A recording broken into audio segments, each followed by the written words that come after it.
Makasaysayang araw po, it's showtime!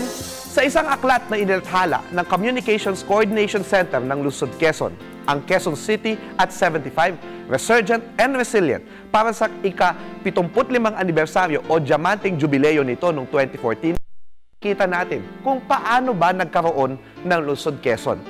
Minsang nangarap ang Pangulong Manuel Luis Quezon na magkaroon ng isang kabisera ang bansa na magiging mas maganda pa sa kabisera noon, ang Maynila, na nagiging masikip na sa panahon na iyon.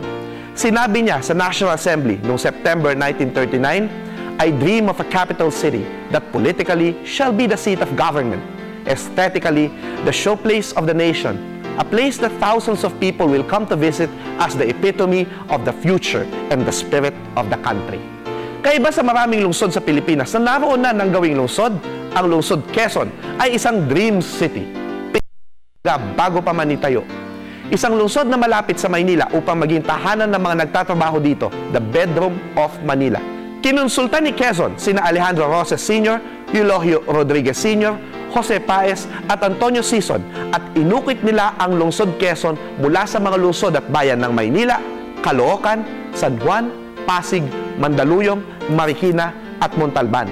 Binili rin ng pamahalaan ang mga pribadong mga lupa. Pinakamalaki dito ang Diliman Estate na pag-aari ng mga Tuason, ang pamilya ni First Gentleman Mike Arroyo. Noong October 1938, nang bilhin ng lupang ito ng pamahalaan na may sukat na 723,191 square meters, ang presyo ng lupa noon ay 5 sentimo lamang kada square meter. Nang isulat ang panukalang batas sa pagtatatag nito, ang orihinal na pangalan ng lungsod ay Balintawak City. Ngunit, ninais ng mga mambabatas na pangalanan nito para sa tagapagtatag nito na si Pangulong Quezon, na noon ay buhay na buhay pa. Tumanggi ang Pangulo, ngunit nabuyo din. Kaya noong October 12, 1939, nilagdaan niya ang Commonwealth Act No. 502, an act to create Quezon City.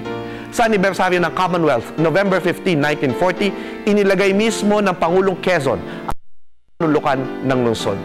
Sa plano ni Arkitekto Harry T. Frost, ang mga kabahayan ay nasa mga lugar na madaling maabot ng mga mamamayan, ang mga parke at luntiang espasyo kung saan makakapag-relax at makakapamasyal sila kasama ang kanilang mga pamilya.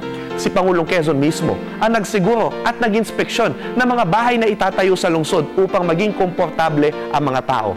Narito siya kasama ang kanyang appointee bilang unang alkalde ng lungsod na si Tomas Morato habang nag-iimpeksyon sa Sampaloc Street na sa paglaon ay magiging Tomas Morato Avenue.